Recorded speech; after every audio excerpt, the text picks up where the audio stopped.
Hi everyone, welcome to The Price of Music, brought to you by Music Ally.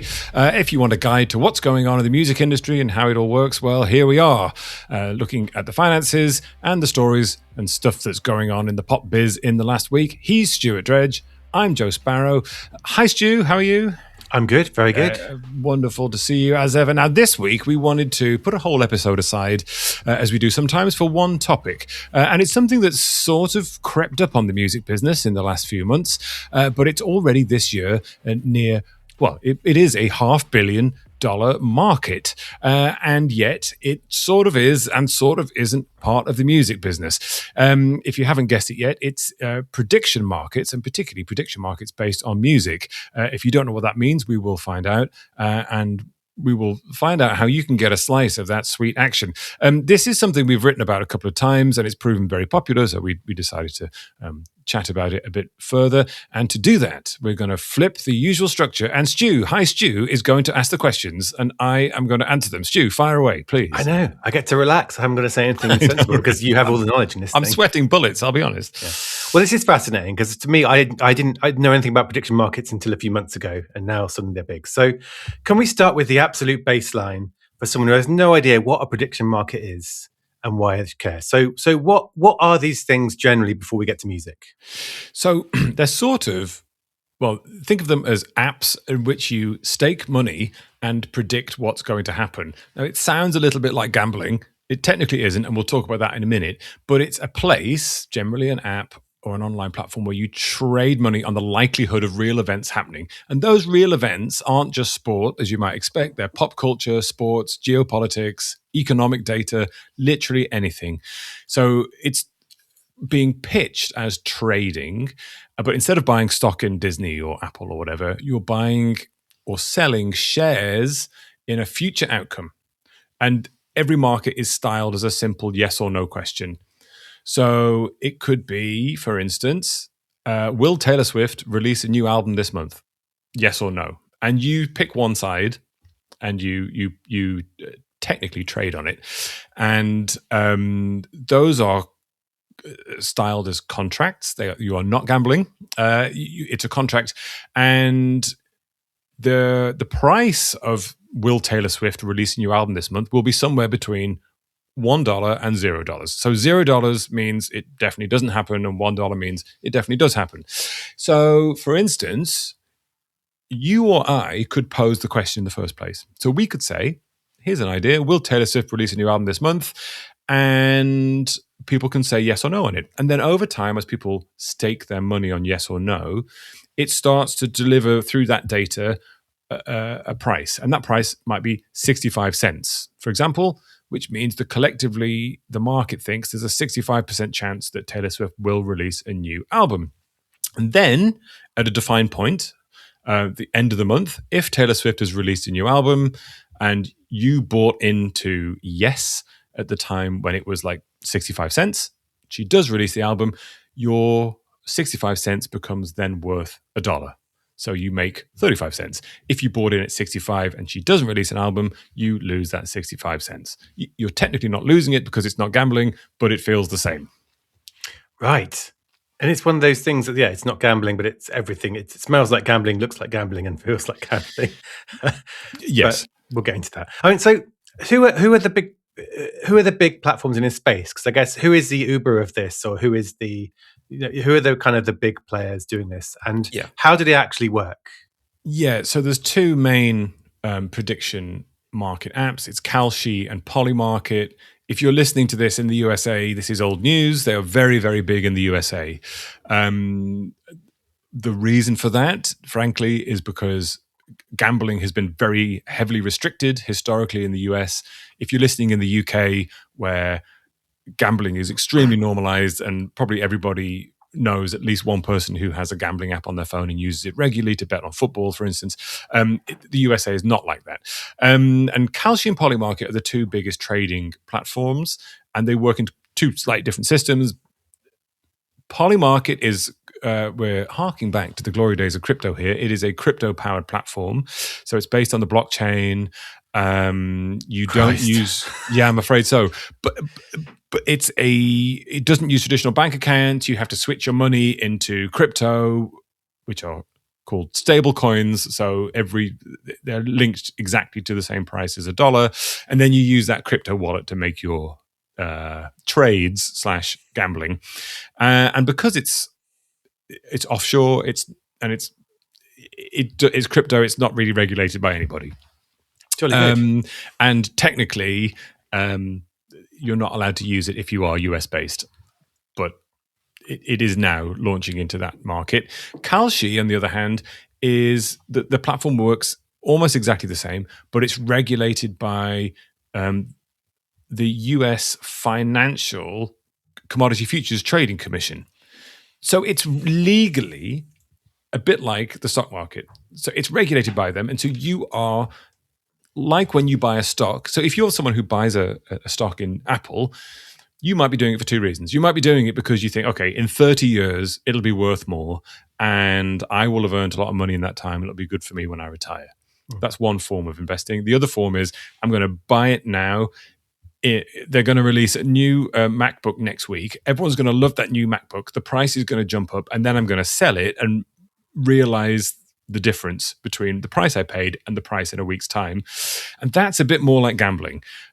It's technically not gambling, but it's more like gambling. And that's the prediction market model, which is we think this thing is going to happen in this time frame, and if we're right, we'll make money. So that's regulated by the government agency around financial laws, but it is not regulated by the Gambling Commission because it is not gambling legally. And I sense the amount of times you have to say that so far, this is obviously a point of discussion, which we'll get to, I think, later on. Yeah. But so can we get onto music then? Because obviously on these things, and I think I've seen Polymarket in the press for some big football bets. Yeah. I've seen it was it the one that was a controversy around people betting on when the US would invade Iran and that sort of thing? And yeah, so I mean, you'd have seen this. Yeah, exactly. You've seen this in the headlines. Literally current events. But what are music prediction markets then? What are people kind of doing around music? Yeah, so if you look at an app, I'm looking at the website here, and there are many different areas in which you can find trades that you can stake your money on. If I go to the music page here, you've got, for instance, who will headline Lollapalooza Chicago 2026? And at the moment, it's 95% of people, or 95% chance, people generally think it's going to be Lorde, the artist Lorde. Doja Cat, I'm afraid, only has a 4% likelihood. And so and another one here is, will Drake and Kendrick Lamar make a song together before 2030? That is the long game. I'd be willing to take a punt on that, I think. I can see that being the next step in their narrative. But what do people think about that? Well, that's the thing, isn't it? That it does sound sort of plausible and sort of not plausible. And at the moment, there's not been a lot of people gambling on that one. Trading on that one. And it's about 50-50. Okay. So, which is kind of telling in itself that, people think, well, actually, it sounds like that could be possible. And you and I, having observed the music biz for a long time, would agree on that. It does kind of sound plausible, even though at the moment it doesn't. And this is the big tempting thing about this. It allows you to trade / gamble on literally anything you think that you have a little bit of a competitive edge of insight or knowledge on. Okay. So in terms of music, we're talking album releases. Or will this release happen? Will this headliner festival happen? Yeah. And also, all right, I've seen some things about betting on streaming numbers or betting on stats. Yeah, exactly. So one of the top of the page here that I'm looking at, music charts, who will have a number one song on Spotify USA in June?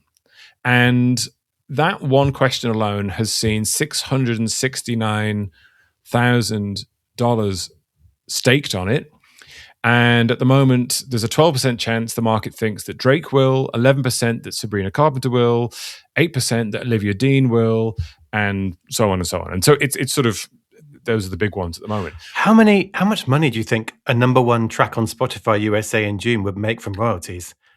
Possibly less than that money being staked on what it's going to be. Well, that's a great point. And that sort of is where the line gets a bit blurred here, because you're sort of gambling on trading on data. And you can see in each of these questions the volume that's being traded.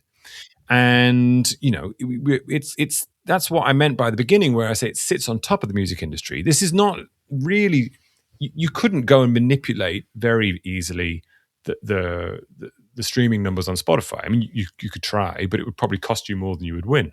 So it's sort of sitting on top of it. So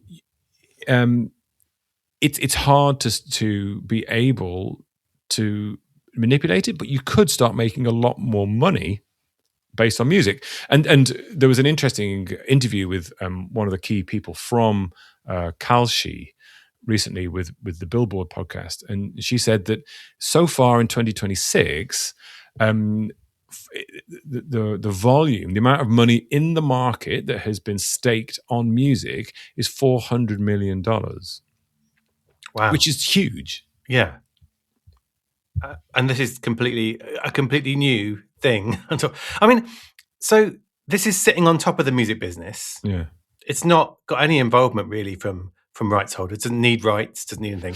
So No. so what does it mean? How could it change things though for like labels, for managers, people in the industry? What should they be doing? What does it mean for them? Or are they just kind of seeing it happen in distance and understanding it? But can they get involved? What's going on there? Yeah, it's tricky, isn't it? At the moment, it really is sitting on the other side of the fence and is saying, right, we're looking at the music biz, and the people here are staking predictions on it. And of course, the thing to remember is that Kalshi and Polymarket and these platforms don't act in the traditional way. Like if you go and place a bet with a bookmaker, they make the market, right? So they say, we're setting the odds of the likelihood. We'll take your money, we'll hold it, and we'll give it to the people who win. That's not what's happening here. What's happening is that anybody can log in, create one of these predictions, and then anybody else can gamble, then put their money into it. That money is held and then automatically redistributed to the winners, if you like, when that thing happens. So it's peer-to-peer as opposed to betting against the house. So what does that mean for the music industry? Well, it means that the music industry is being observed in a new way.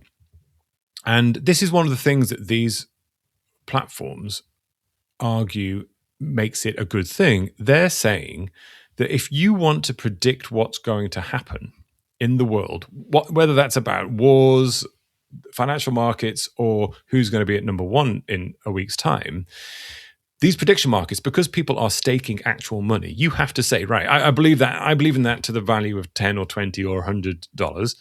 So I believe that Olivia Rodrigo is going to have number one, and you put your money in. So these are not just finger in the air estimates. It's what people really believe. And they're saying that this is the biggest and most accurate collection of polling data of people on every topic, including granular things like, will Drake release an album? And the wishful thinking fan brain drops away, and the sort of very sort of the part of the brain that says, well, actually, I've got skin in the game, so I don't want to lose here. So the pragmatic brain takes over. So they're saying that's their argument for it. And you may have seen, if you've seen on TV, that some news channels in the US, like CNN, are using this prediction data to sort of back up news stories, particularly when it comes to politics. Okay, so I'm trying to think I guess in a music sense, say you had a big artist with an album going up against Olivia Rodrigo's, but everyone on Kalshi thinks Olivia Rodrigo will be number one and yours won't. Yeah. Do you then go, well, maybe that's a strong signal we could move the release date? Like, is that the sort of thing that could happen? Absolutely. Like, if people start paying attention to these views? But to what extent is it still a niche? Like, are these mainstream people, or is it just hardcore crypto gambler people? And is that a reflection of what's going to happen in music? Do they know what they're talking about? It's not. It is mainstream. So I mean, Polymarket is a little bit probably more geeky because it requires that transition of money to crypto. But that onboarding is made very, very easy. The Kalshi one is just plug and play. You just you put your money into it like you would into an investment app, and you're away. Mm-hmm. For instance, put it this way: as the size of its scale in terms of the user base. There was a prediction market predicting the opening song of Bad Bunny's Super Bowl halftime show. and the trade volume, the amount of money that was put into that. And so there was a list of songs, like, so which one is he going to start with? And you pick the one you think he's going to start with, not the one you like best or want, but the one you think he's going to start with. And the trading volume was $110 million. So $110 million worth of money was put into that market of people who thought they knew what that first song was to try to win some back. So yes, if you the positive way of looking at this was, if you are an artist, or you're working with an artist and you're trying to pick a release date, you could look at when other people, what releases people think with their sort of monetized prediction is going to happen in the rest of the year, and you could sort of find a gap between that. You could even put your own poll up, prediction up there, and say, "Hey, when do you think my artist is going to release an album?" Anyone could publish a question. So you could say, I don't know, say you're Bad Bunny's manager, you could say what song would be the first one on his tour set list, and use that as market research. But I'll get onto some of the implications of that later that I'm worried about. But okay, so you could it's basically, you could see how people are perceiving the industry and what's going to happen, and you could do that. But does this mean, so people like us, people who are listening to this, so strong fans who have lots of knowledge, or people in the industry who understand chart metric data and all those kind of sources, can the likes of us legally use this to make money by putting our knowledge on to use of these markets? Is this what we're going to start to see happening? People who know stuff about music will go in there? Yeah, that's where it gets complicated. So insider trading is illegal. So but you can see how you can make a very, very small jump from saying, I'm going to do some market research to see when my album should go out, to what if I know when the album's going out and I put a big stake on that month and make some money back. And this is what's happened with the military stuff, hasn't it? But people are saying, well, hang on, who knew they were going to bomb Iran on this day, apart from this narrow group of people within the White House?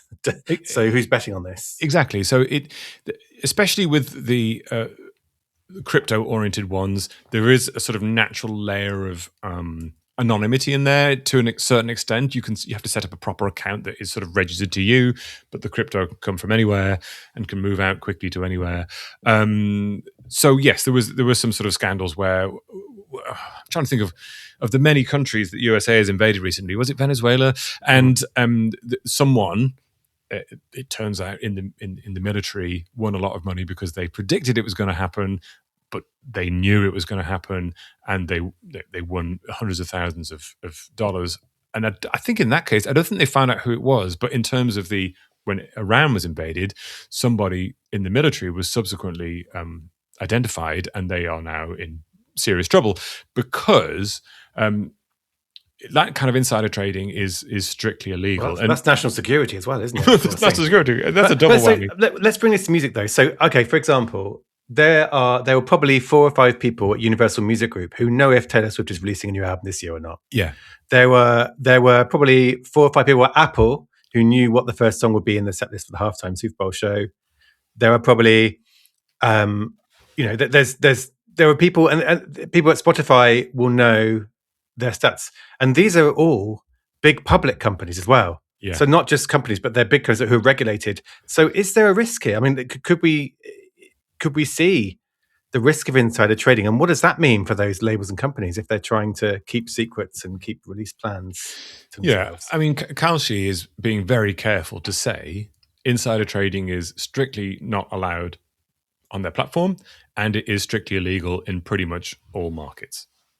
And they do work to an extent to weed those people out and stop them from doing it. And that is true. But also, in your example there, if you there's like you say, there are trade secrets, and there's a small number of people who know when these big things are going to happen. So if you, for instance, knew when Taylor Swift's new album was coming out, and if you had a couple of beers too many one night and that came out in conversation and someone heard that, and then, where is the line between insider trading and loose lips and going up staking money on that? In the past, you might have tried to sell it to a journalist and get a few $100s for your information. Now you could go on Polymarket or Kalshi and try and make a lot more money. Exactly. And that is... But that's not insider trading, is it? Because you're not working for the company. You just heard a drunk person in a bar.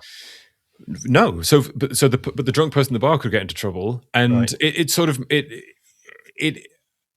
it's very complicated. So those kind of things that used to be quite clear are, like a lot of things in modern technology, are now much more complicated.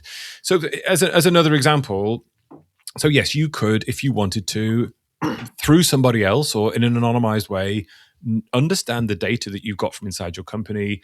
If it's about a big artist, someone else you could get to establish a question, you could get trading happening on it, you could make a lot of money because you know the right answer.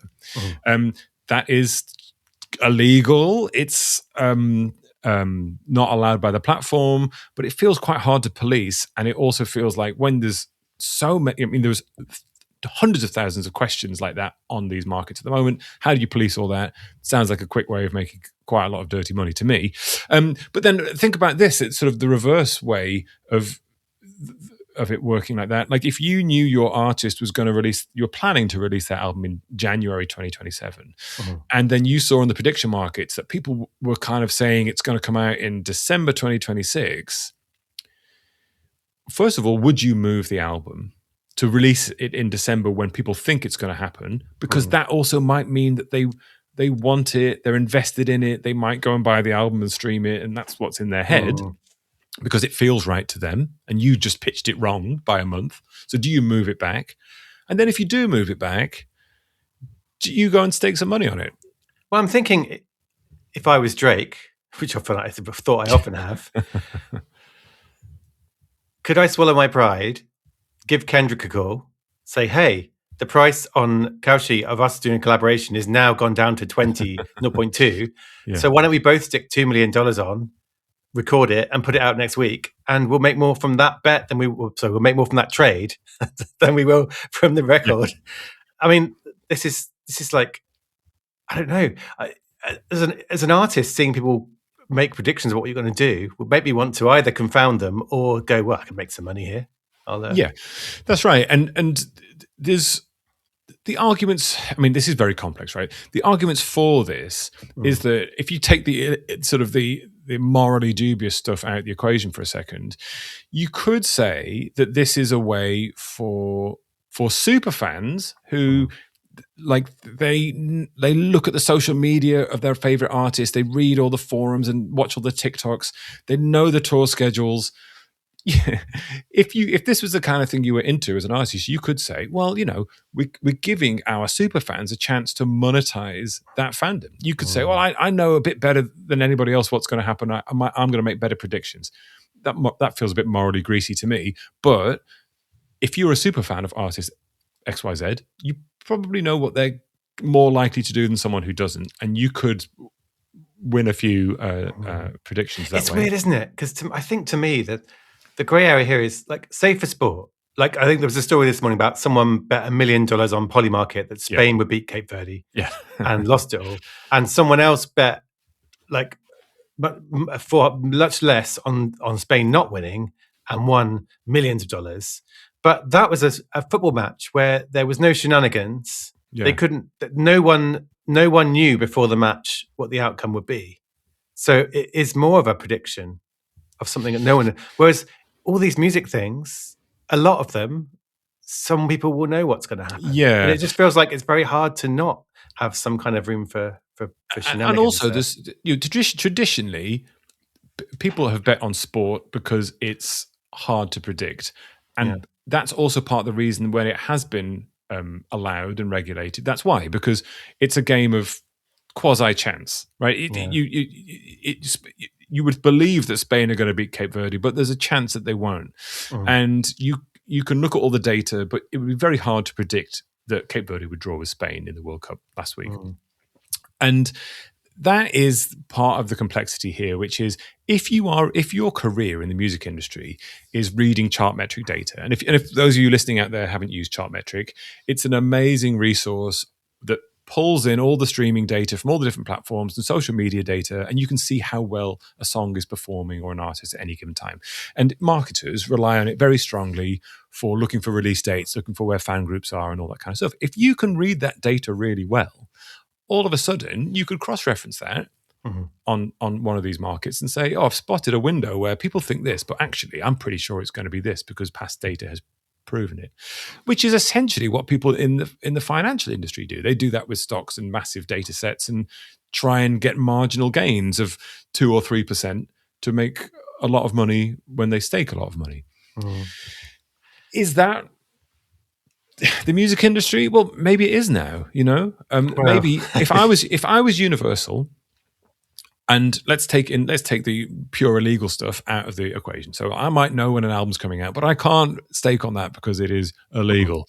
But I've also got teams of people who are really good at reading chart metric data and predicting when artists for other labels, for instance, might do something. So I could, as someone working at Universal, start staking money on the release schedules of artists for Warner to try and so let's say traditionally, if an artist on Warner releases an album the same week as your artist, they're going to take some of that streaming money away from your artist because they're taking it instead. Well, now you could technically hedge against that as an insurance and say, right, I think the artist is going to release that same week as mine. If they do, I'm going to make as much money back from that trade as if they released their album and took it away from me. But then if you did a different kind of trade and were like, I think they're going to have the most streams that week more than my artist, then you suddenly got this weird incentive to not promote your artist's album as well.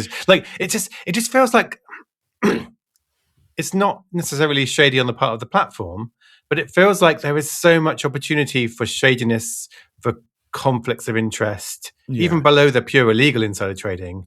It just feels like a very morally grey area if you get involved with it as the music industry. Yes, and that's going to be quite difficult for the music industry to navigate because morally grey areas, because it's famously morally upright. Is that what you mean? I know. I meant more in the decision making around it because look, it's a $500 million that $400 million volume of trading so far this year is only on Kalshi. So if we assume it's similar on Polymarket, we're probably looking this year at least $1 billion market of money being staked on music stuff. And that, by the way, this can be as niche and banal as will Kanye West and Bianca Censori, his partner, separate in 2026. So you got all these music adjacent things as well. Yeah. So if we're looking at least $1 billion market, well, let's say as a very rough figure, the entire music industry is a $60 to $70 billion market, right? So it's already representing a reasonable chunk of that. Now, you can't do insider trading because that's illegal, but it gets complex quickly. Your example back there of if you were Universal, you could say, okay, I think that this other artist is going to release their album the same week as my artist. And then if they do, you lose money because you get less streaming numbers, but you make money back because they did what you thought, right? Yeah. So that's complicated. There is the prediction element as well. You could say that the data generated by these markets could be incredibly valuable for executives because they're not lagging metrics, even like streaming data. They are future predictions that have money tied into them. There is this new form of engagement, passive consumption becoming high stakes gamification. And fans aren't just listening to an artist; they're rooting for its success on streaming platforms because they've got money into it, so they might want to stream it more. It worry me that what I would hate. So whenever I have a bet on horse racing, I bet on the horse with a nice nose. I lose my money. Yeah, and people who are proper gamblers and people who are horse racing insiders win my money because they know what they're doing. Is this a risk here that if just regular music fans go, I love my artists, I'm going to go and support them by placing a stake on this platform. Yes, they're going to lose their money, and it goes to people who either have more knowledge or it feels like it could be a way of sucking cash out of fans who don't get anything back from it. Yeah, that's right. And of course that's the concern because while it is legally not gambling, it looks like gambling, smells like gambling, and feels like gambling when you do it.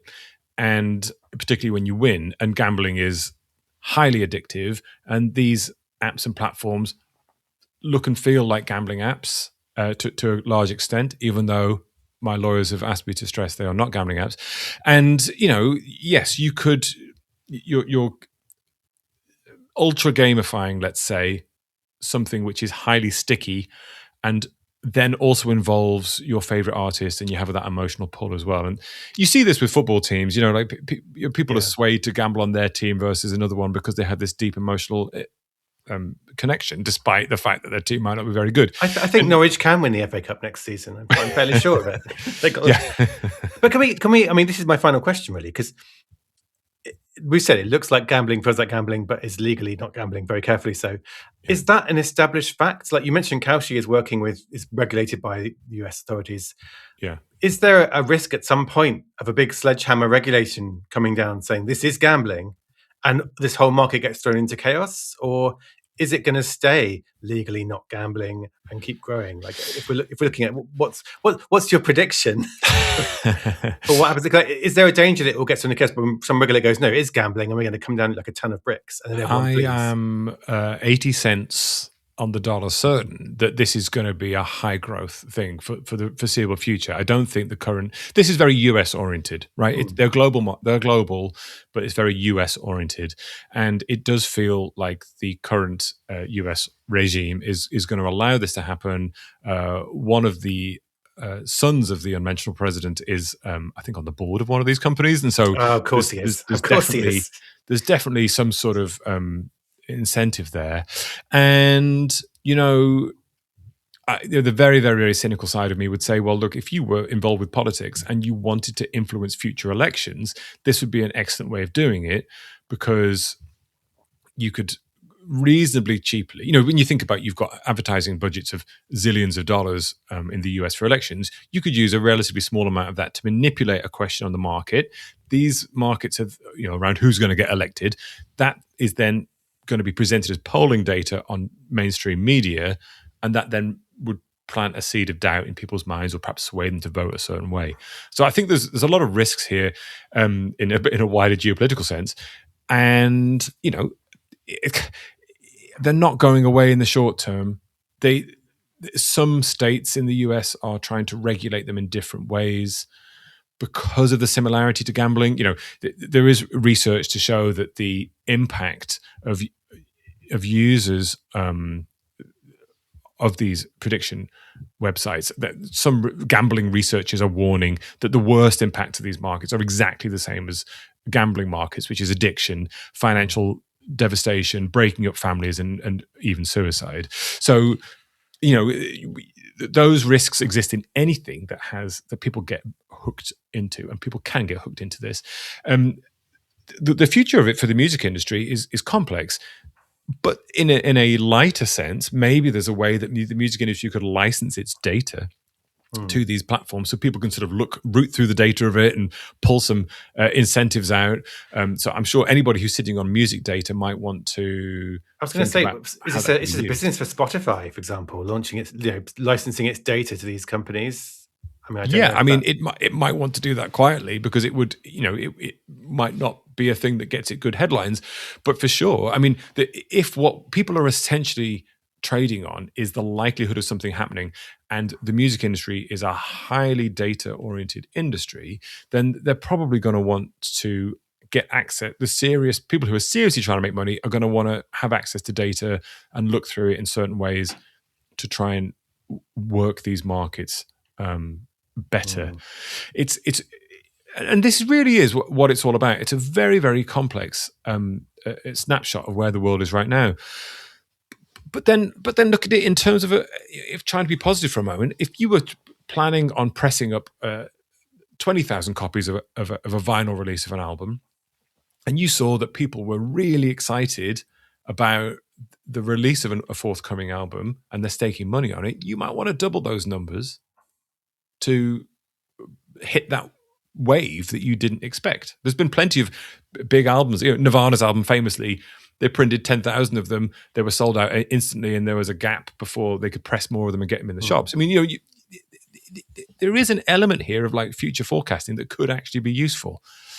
But then, also the same token, if you knew that was going to happen, then maybe you want to stick some money on it as well and make money twice. Well, I think that, it's it's a weird thing. I don't know. It's happening, obviously, but I feel like I understand it now, having asked you all these questions. But I feel like I'm certainly not thinking I'm going to do that. It sounds great for me. It's I'm almost more sure that I think I'm good without this. Thanks. Yeah. It's I mean, that's the thing, isn't it? Like, I think for a lot of people like you and me, will stick some money on one sporting event every year. You know, like the World Cup. I might gamble a little bit and guess who's going to win the World Cup, and that's a bit of that's kind of the fun end of gambling, or the Grand National, famously in the UK. Everyone bet sticks on the horse $5. with the nicest face, you cowards. Yeah, or the jockey with the nicest clothing, or whatever, or the funniest name, or the name of your mum, or whatever. Yeah. That's very different to this, which is essentially what you identified, which is people looking for either looking for marginal percentage gaps between what they probably can judge from data will be reality versus what the great unwashed out there think, which is also kind of how the finance markets works. And then people who are just sort of obsessively looking for things to predict on, which also feels like gambling, which you can do on the finance markets as well. And, just like, it's a bit like music itself. We've always thought of music as pop music, and songs are made and they go out like this and they make money like this. Well, actually now music is any kind of musical Lego block that you can use to put in another thing. And in the past we only gambled on sports, and now we can gamble on let me see. Like anything. So, who will be a featured artist on Ariana Grande's upcoming artist Petal? Currently, at the moment, there's a 55% chance it's Victoria Monet, FYI.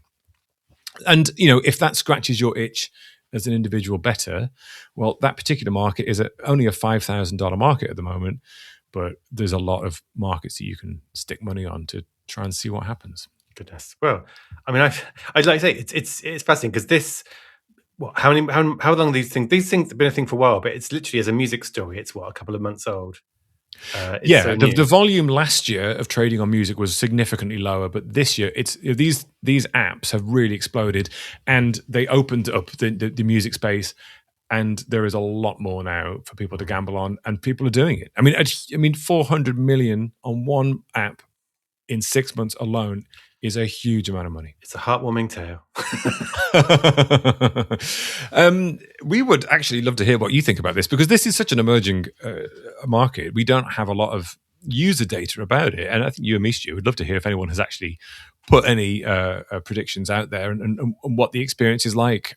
So please do email us, thepriceofmusicpodcast@gmail.com. Would be absolutely fascinated to find out.